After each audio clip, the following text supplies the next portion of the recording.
அனைவருக்கும் வணக்கங்கள். இந்த ஆவணப்படம் மூலமாக தாங்களை நேரில் சந்திக்க வருகிறேன். அனைவரும் சேர்ந்து ஒத்துமையாக இருந்து வேண்டிய உதவிகள் செய்து இந்த ஆவணப்படத்தை எல்லா மக்களுக்கும் சேர வேண்டும். இதனுடைய அடிப்படை என்ன என்றால் நம்மளுடைய ஒத்துமை காட்ட வேண்டும். ஒத்துமை ஒன்றா இருந்து நம்ம அனைவரும் சேர்ந்து பாடுபட வேண்டும்.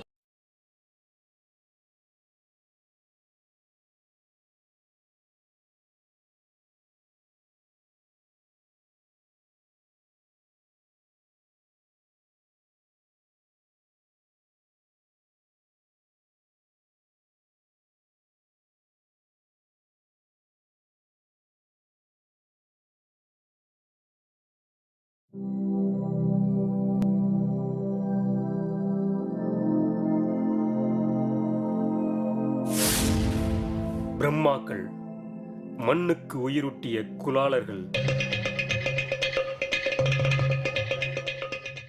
உலகம் தோன்றிய போது என்றோ ஒரு நாள், மனித குலத்திற்கு முதல் நாள், மண்ணிலிருந்து இறைவன் மனிதனை படைத்தான் என்பார்கள். அந்த மண்ணிலிருந்து படைக்கப்பட்ட மனிதன் இன்று வரை இறைவனின் படைப்பு பணியை தொடர்ந்து செய்து கொண்டே இருக்கிறான். கடவுள் செய்கிற படைக்கிற வேலையை மனுஷன் செய்கிறானா? இது என்ன புதுசா இருக்குன்னு ஆச்சரியமா பார்க்காதீங்க. கடவுள் மனிதனை படைக்கும் போது அவனுக்கு உயிரை கொடுத்தான், உணர்வினை கொடுத்தான், பகுத்தறிவை கொடுத்தான். ஆனால் ஆயுளை குறுக்கினான். மனிதனோ தான் படைத்த படைப்புக்கு நீடித்த ஆயுளை கொடுத்தான். இந்த உலகில் பல படைப்புகள் தோன்றி மறைந்து கொண்டே இருக்கின்றன. ஆனால் இந்த மனிதனின் படைப்பு முக்காலமும் வாழ்ந்து வருகின்றன. அறிவியலாளர்கள், புவியியலாளர்கள், மொழி அறிஞர்கள், தொல்லியலாளர்கள் என அனைவருக்கும் சம்பவங்களையும் காலங்களையும் காரணங்களையும் அவை இன்று வரை கூறி வருகின்றன. பெரிய பெரிய மன்னர்களிலிருந்து சாதாரண சாமானியன் வரை இவர்களின் படைப்புகளை பயன்படுத்தி வருகின்றனர். அந்த பொருட்கள் இல்லாமல் இந்த மனித இனத்தின் வாழ்வு முடிந்து விடாது. அகல் விளக்கு, அடுப்பு, பானை, தட்டு, செங்கல், சிற்பங்கள் என்று பீங்கான்கள் தொடங்கி கண்ணாடிகள் வரை மண்ணிலிருந்து பல பொருட்களை படைத்து அந்த மண்ணுக்கு உயிரூட்டிய மண்ணீட்டாளர்கள் என்று சங்க இலக்கியங்கள் புகழும் இந்த குலாளர்கள்தான் இந்த பிரம்மாக்கள். இது மனிதகுலம் அனைத்தும் உணரும் உண்மை. கல் தோன்றி மண் தோன்றா காலத்தே மூத்த மொழி நம் தமிழ் மொழி. அந்த தமிழின் தொன்மையை பறைசாற்றிக் கொண்டிருப்பவை இந்த குலாளர்களின் படைப்புகள்தாம். இவர்களின் மண் சுவடுகளில் எழுதப்பட்ட எழுத்துக்கள் தாம் தன் மக்களால் நிராகரிக்கப்பட்ட தமிழ் தன் அருமை பெருமைகளை காப்பாற்றிக் கொண்டிருக்கிறது. குலால மக்கள் மண்பாண்டங்களை எழுதி அதனுடைய வரலாறுலேருந்து தான் மறுபடிப்படியாக இன்னைக்கு சமுதாயத்தில் மிகப்பெரிய அளவில் கல்வி உருவாகி உள்ளது. சிந்து சமவெளி நாகரிகத்தின் அடையாளங்களான ஹரப்பா, மொஹஞ்சதரோ போன்ற இடங்களில் அதிகமாக காணப்படுபவை இந்த குலாலர்களின் படைப்புகள் தாம். இந்தியாவின் செழுமையை உளவு பார்க்க வந்த யுவான் சுவாங் போன்ற பல வெளிநாட்டு பயணிகள் இந்தியா தன்னிறைவு பெற்ற நாடு என்று தன் நாட்டிற்கு உணர்த்த இந்த குலாலர்களின் படைப்புகளைத்தான் தன் நாட்டிற்கு ஆதாரமாக எடுத்துச் சென்றார்கள் என்று வரலாறு கூறுகிறது. இது தெரியாத இந்த குலாலன் வெள்ளந்தியாய் தன் படைப்பு பணியிலேயே லைத்திருந்தான். பொதுவாக மயக்கத்துக்கு மனிதர்கள் மதுவையும் மாதுவையும் சூதுவையும் நாடிச் சென்றார்கள்.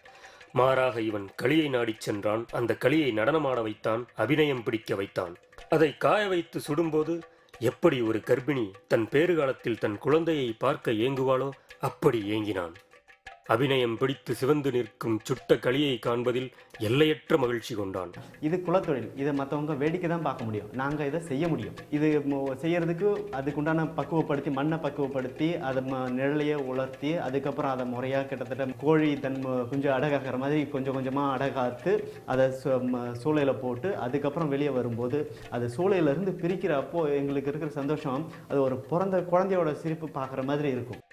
இந்த பூமி பந்து 2 நுட்பங்கள் தோன்றிய போது ஆறறிவு பெற்றது. ஒன்று பஞ்சபூதங்களில் முதன்மையான நெருப்பு. இதை மனிதன் படைக்கவில்லை, அதற்கு பயந்து ஓடினான். நெருப்புக்கு அடுத்த இன்னொன்று சக்கரம். இதை கண்டுபிடித்த அறிஞன் நம் குலாலன்.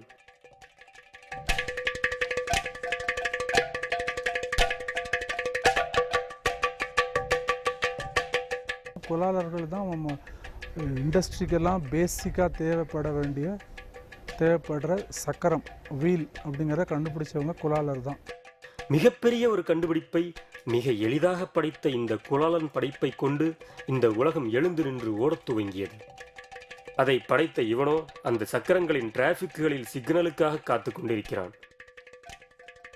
உலகத்தின் காலில் சக்கரத்தை கட்டி அதை பறக்கவிட்ட இவன் தான் படைத்த சக்கரத்தை களி நடனமாடும் வெறும் மேடையாக பயன்படுத்தி அதன் அபிநயத்தைக் கண்டு ரசிக்கும் ஒரு ரசிகனாக இன்று வரை அமர்ந்திருக்கிறான். இப்படியாக உலகில் தோன்றிய எல்லா நாகரிகங்களிலும் வம்சங்களிலும் ராஜ்யங்களிலும் தன் இருப்பை பதிவு செய்து கொண்டே வந்த இந்த குலாலர்களின் வாழ்வில் அவர்களின் முக்கியத்துவத்தை பறிக்க சில இனங்களால் சதிவேலைகளும் நடக்கத்தான் செய்தன. மனிதன் தோன்றிய காலம் முதல் தன் பங்களிப்பை இந்த சமூகத்துக்கு அளித்து வந்த இந்த குலாலர்களை அடிமைப்படுத்தி பார்ப்பதில் ஆர்வம் காட்டினர்.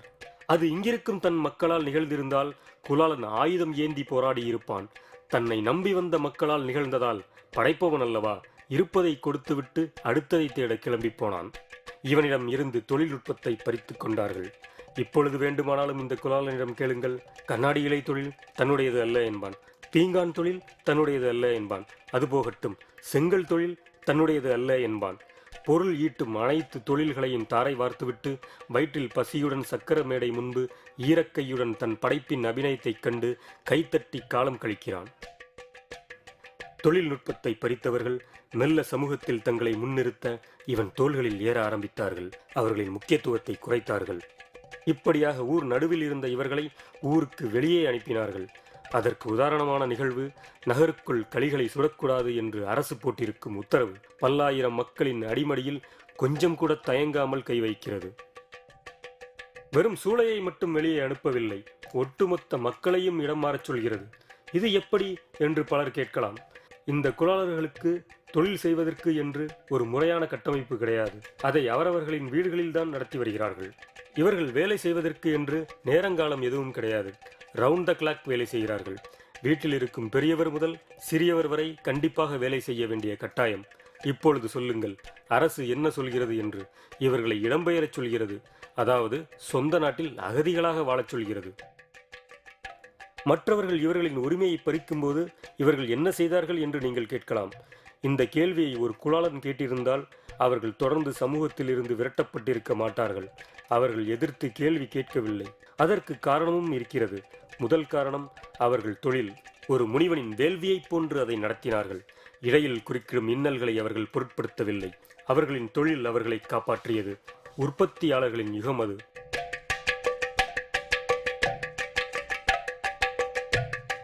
ஆனால் இந்த யுகம் விற்பனையாளர்களின் யுகம். என்ன உற்பத்தி செய்ய வேண்டும் என்பதையும் நுகர்வோர் என்ன வாங்க வேண்டும் என்பதையும் விற்பனையாளன் தான் முடிவு செய்கிற காலம் இது. இந்த MBAக்களின் காலத்தில் இவர்களின் சுட்டக்களியின் மதிப்பை குறைத்தார்கள். மண் பாத்திரங்களை ஒதுக்கிவிட்டு ஈயம், இரும்பு, அலுமினியம், எவர் சில்வர் போன்ற உலோக பாத்திரங்களை மக்களுக்கு விநியோகம் செய்தார்கள். பிறகு குக்கர், நான்ஸ்டிக் குக்கர் போன்ற பொருட்களை மக்களுக்கு கடைபிடித்தார்கள். மண் பாண்டங்களை ஒதுக்கி நுகர்வோனின் ஆரோக்கியத்திற்கு குழிபறித்து ஒன்று வாங்கினால் ஒன்று இலவசம் என்று இலவச வாழ்க்கை முறைக்கு மக்களை தள்ளினார்கள். நம்ம ஒரு சட்டி செய்யறதுன்னா ஒருத்தங்க வாங்கினாங்கன்னா அவங்களுக்கு அது உடல் நலத்துக்கு நல்லது. தனிநபராக இதை பண்ணவே முடியாது. எப்படி பார்த்தாலும் நஷ்டம் தான் வந்துட்டே இருக்கு. மண் எடுக்கிற இடத்துல கஷ்டம், வியாபாரம் பண்ணக்கூடிய இடத்துல கஷ்டம், சுள்ளைன்னு வர சமயத்தில் நஷ்டமாக போகுது, மழை வந்தால் நஷ்டம், அப்படி இப்படி நஷ்டம் வர சமயம் இந்த தொழில் அழிஞ்சிட்டே போகுது. இந்த குலாலர் இனத்திலும் ஒரு விற்பனையாளர் இருந்திருந்தால் தன் படைப்புகளை காத்திருப்பான். உண்மையில் இவர்களின் தவறுதான் என்ன? முதல் தவறு, இவர்கள் தங்களுக்குள் உள்ள ஒற்றுமையை பறிகொடுத்தது. பெண் கொள்வதற்கும் கொடுப்பதற்கும் ஒன்று கூடும் இவர்களால் தங்களுக்கு ஏற்படும் உரிமை பிரச்சனைகளை மீட்பதில் அக்கறை கொள்ளவில்லை. யாருக்கோ நிகழ்ந்த பிரச்சனைக்கு நாம் ஏன் போராட வேண்டும் என்று அடுக்குப்பானைக்குள் ஒளிந்து கொண்டார்கள். உதாரணமாக, முக்கிய மூலப்பொருளான களிமண்ணை பெறுவதில் அரசு போட்டிருக்கும் உத்தரவுக்கு இவர்களிடம் பல்வேறு வகையான கருத்துக்கள் உள்ளன. சிலர் சரிதான் என்கிறார்கள், சிலர் ஐயோ என்று அடித்துக் கொள்கிறார்கள், சிலர் நமக்கு தான் மார்க்கெட் இல்லையே, வேறு தொழில் செய்து கொண்டு போலாமே என்று தத்துவம் பேசுகிறார்கள். அதுபோக இந்த குலாலர்களுக்குள்ளே பல பிரிவுகள். அவர்களுக்குள் நான் பெரியவன் நீ சிறியவன் என்ற வரைமுறை வேறு. சுடாத களி நொறுங்குவது போல ஒற்றுமை இல்லாத எந்த இனமும் அழிந்து போகும். கல்வியின் முக்கியத்துவத்தை இவர்கள் மறந்து போனார்கள். பட்டறிவு இருக்க படிப்பறிவு எதற்கு என்று கல்விச்சாலை செல்லும் வழியை முள்வேலி கொண்டு அடைத்தார்கள். கல்வி தேவையில்லை என்று இவர்களின் முன்னோர்கள் நினைத்திருந்தால் இந்த உலகின் பெருமையை பறைசாற்றும் மண்சுவடுகள் கிடைத்திருக்காது. கல்லாமை இவர்களை இல்லாமை ஆக்கிவிட்டது. கல்வி தான் நம்ம இனத்துக்கு ஒரு முன்னேற்றத்துக்கு ஒரு உறுதுணையாக இருக்கும் அப்படின்னு கண்டிப்பாக நம்புகிறேன். காலத்திற்கேற்ப இவர்கள் தங்களின் தொழிலையும் தொழில்நுட்பத்தையும் அப்டேட் செய்ய தவறிப்போனது. இன்னமும் பழங்கால தொழில்நுட்பத்தையே செயல்படுத்தி கொண்டு வருவது. They are making traditional things for hundreds of years So access to new market, better design that market needs have to flow to them. I mean, so there has been a complete break in this communication between the market and the potters. அடுத்து இவர்களிடம் சரியான கட்டமைப்பு இல்லை. பல ஆயிரம் வருடங்களாக இதை வெறும் குடிசை தொழிலாக மட்டுமே நடத்தி வருகிறார்கள். இந்த தொழிலை சிறப்பாக செய்யும் சிலரிடம் கூட சரியான கட்டமைப்புகள் இல்லை, சூளைகள் இல்லை. எங்கிருந்தோ வந்த வெளிநாட்டினர் நம் பாண்டிச்சேரியில் சிறப்பான கட்டமைப்புகளை அமைத்து மண்பாண்ட தொழிலை சிறப்பாக செய்கிறார்கள். அவர்களுக்கு உதவி செய்த அரசாங்கமும் அமைப்புகளும் குலாளர்களுக்கு ஏன் உதவவில்லை? இவர்களிடம் சரியான திட்டமிடல் இல்லை, முறையான அணுகுமுறை இல்லை. மத்திய மாநில அரசுகளின் சலுகைகளை திட்டங்களை முழுமையாக அறிந்து பிறகு முறையாக அரசாங்க அமைப்பை அணுக வேண்டும். அரசு மூலம் ஒரு பொதுவான ஒரு இடத்த தேர்ந்தெடுத்து அதில் பெரிய பில்டிங் கட்டி அதில் தொழில் செய்யறதுக்கு எங்கள் மாதிரி உள்ளவங்களாம் தொழில் செய்யறதுக்கு நல்ல இடம் வசதி கொடுத்து அதில் ஒரு செய்து கொடுத்தாங்கன்னா நாங்கள் எல்லா தொழில் செய்கிறவங்களும் அந்த இடத்த செய்யறதுக்கு வசதியாக இருக்கும். இவர்களை வழிகாட்ட நல்ல முன்னோடிகள் இருக்கவில்லை. நல்ல வழிகாட்டி இல்லாத எந்த ஒரு இனமும் சிதறிப்போகும் என்று நாம் அன்று தொட்டு இன்று வரை உணர்ந்து வரும் பாடம். இவர்களுக்கு உதவுகிறோம் என்று தொடங்கப்பட்ட சில அமைப்புகளில் பெரும்பாலானவை சுய லாபத்தை மட்டுமே குறிக்கோளாக கொண்டுள்ளன. அரசுக்கும் மக்களுக்குமான இணைப்பை ஏற்படுத்தி மக்களுக்கு அரசின் உதவியை பெற்றுத்தர இவர்கள் தவறினார்கள். எத்தனை மகநாடு நடத்துகிறார்கள், அப்பொழுது பேசுகின்றார்கள். என்ன காரணத்தை பற்றி பேசுகின்றார்கள்? இந்த அரசில் ஒரு எம்ஏ ஆக வேண்டும், எம்பி ஆக வேண்டும், ஒரு மந்திரி ஆக வேண்டும். இதற்காக பல கூட்டத்தை கூட்டி செய்கிறார்கள் தவிர இந்த தொழில் அபிவிருத்திக்கு எதை செய்ய வேண்டும்? நாம் பதவிக்கு வந்த பின் இந்த தொழிலாளிகளை எப்படி முன்னேற்றத்துக்கும்படி காட்ட வேண்டும். அதற்கு யாராவது செய்திருக்கிறார்களா? இதற்கு காரணம் தகுதி வாய்ந்தவர்கள் அதில் இல்லை. தங்களின் உற்பத்தி பொருட்களை வியாபாரம் செய்ய இவர்களுக்கு தெரிந்திருக்கவில்லை. மார்க்கெட்டில் எந்த வகை பொருட்களுக்கு டிமாண்ட் உள்ளது என்பதை அறிய தவறினார்கள். இந்த சமூகத்திலும் மிகப்பெரிய செல்வந்தர்கள், மல்டி மில்லியனர்கள், தொழிலதிபர்கள் இருக்கிறார்கள். அவர்கள் அரசாங்கம் தரும் சலுகைகளுக்கு மட்டும் இந்த இனத்தின் பெயரை பயன்படுத்தி கொண்டுவிட்டு பிற விஷயங்களுக்கு இவர்களை திரும்பி கூட பார்ப்பதில்லை. டெக்ஸ்டைல், மருந்து பொருட்கள், விவசாயம், சாஃப்ட்வேர், இரும்பு, திரைப்படம் தயாரித்தல் போன்ற இந்தியாவில் உள்ள அனைத்து தொழில்களையும் செய்கிறார்கள். ஆனால் இந்த மண்பாண்ட தொழிலை தவிர. ஏனென்றால் இது குடிசை தொழில். இதை குடிசை தொழிலாக இருப்பதையே சுயநலமுள்ள பலரும் விரும்புகிறார்கள். இந்த குடிசை தொழிலை பெருந்தொழிலாக மாற்றி இந்த மக்களுக்கு வேலை வாய்ப்பளிக்க இவர்கள் யாருமே தயாராக இல்லை.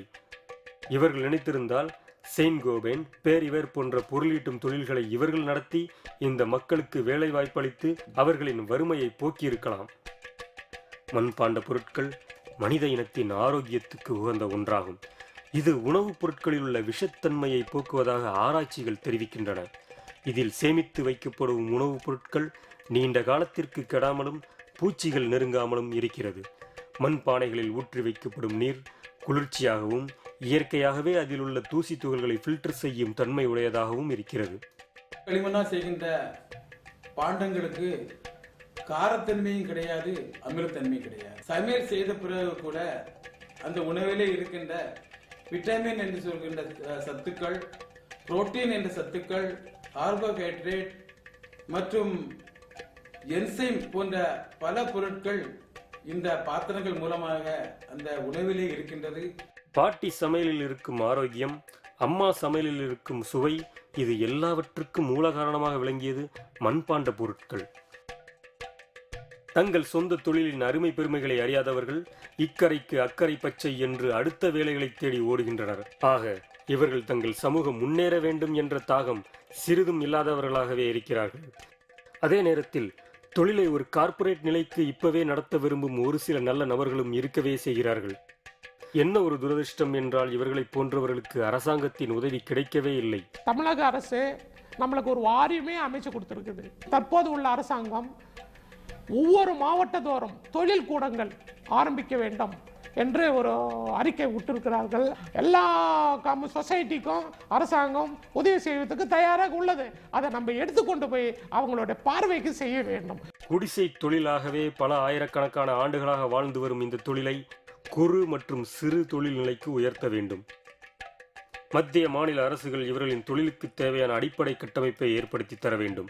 அந்த கட்டமைப்புகளில் இவர்களுக்கு தேவையான மூலப்பொருட்கள், தொழில்நுட்பங்கள், இயந்திர உதவிகள், நவீன சூழல்கள் போன்றவற்றை அமைத்து இவர்களின் உற்பத்தி பொருட்களை கொள்முதல் செய்து சரியாக சந்தைப்படுத்தி இவர்களுக்கு தேவையான ஆர்டர்களை பெற்றுத்தர வேண்டும். நம்மளோட குலாலர் மக்களை பார்த்துட்டிங்கன்னா இவங்க வயத்து பொழுப்புக்காக தான் இந்த நம்மளோட மண்பாண்டத்தை பண்ணிட்டு இருக்காங்க.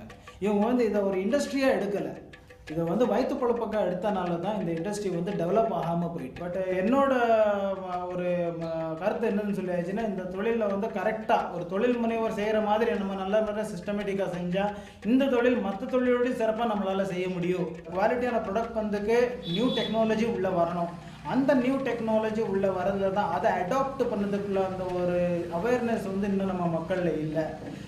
வெறும் டெக்னாலஜி மட்டும் இல்லாமல் ஆண்டர்பிரினர் ஸ்கில் உள்ள வந்தால் தான் கண்டிப்பாக இந்த இண்டஸ்ட்ரியில் ஒரு டெவலப்மெண்ட் கொண்டு வர முடியும். சிறிய வகை மண்பாத்திரங்கள் ஏராளமானவை உலக நாடுகள் பலவற்றுக்கும் தேவையாக உள்ளது.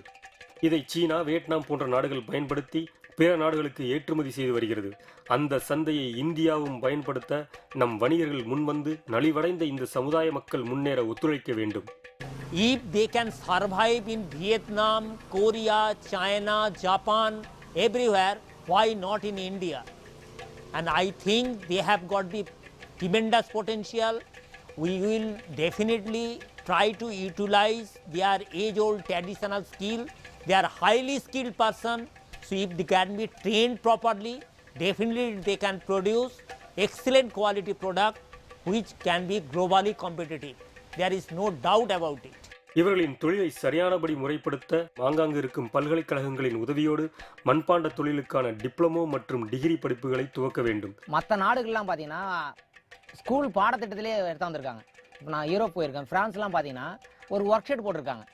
ஒரு ஒர்க் ஷீட் இருக்கும், ஒரு ஸ்கூல் பாடத்திட்டம் இருக்கும். பிள்ளைங்களை ஃப்ரான்ஸில் பாதி நேரத்தில் போய் அவங்களுக்கு என்ன பிடிக்குதோ அவங்க என்ன வேணாலும் செய்யலாம். மாநில அளவில் IIT போன்ற பெரிய கல்வி நிறுவனங்களின் உதவியோடு ரிசர்ச் அண்ட் டெவலப்மெண்ட் துறை ஏற்படுத்தப்பட வேண்டும். அதன் மூலம் உயிர்களின் உடல் நலத்திற்கு பெரிதும் உதவியாக நிற்கும் மண்பாண்ட பொருட்களினால் ஃப்ரிட்ஜ், வாட்டர் ஃபில்டர், குக்கர் மற்றும் மைக்ரோவேவனில் பயன்படுத்தப்படும் பொருட்கள் செய்து அதை மக்களின் பயன்பாட்டுக்கு கொண்டு வர அறிஞர்கள் முன்வர வேண்டும். மேலும் எதிர்கால உலகம் கிரீன்ஃபீல்டு பொருட்களை மட்டுமே உபயோகப்படுத்தப் போவதால் இந்த இனத்தில் உள்ள பட்டப்படிப்பு படித்த தொழில் செய்ய ஆர்வமுள்ள தொழில் முனைவோர்களை கண்டுபிடித்து அவர்களை கொண்டு எல்லா வசதிகளும் கொண்ட சிறப்பு பொருளாதார மண்டலங்களை உருவாக்கி ஏற்றுமதிகளை அதிகப்படுத்தி அதன் மூலம் இந்த இன மக்களின் பொருளாதாரமும் நாட்டின் பொருளாதாரமும் உயர்ந்திட வேண்டும். இவை போன்ற இவர்களின் எதிர்பார்ப்புகள் கனவுகளாக மாறிவிடாமல் திட்டங்களாக மாறி செயல் வடிவம் பெறும்போது உயர்வது இந்த இன மக்கள் மட்டுமல்ல, இவர்கள் சார்ந்திருக்கிற இந்த சமுதாயமும் தான்.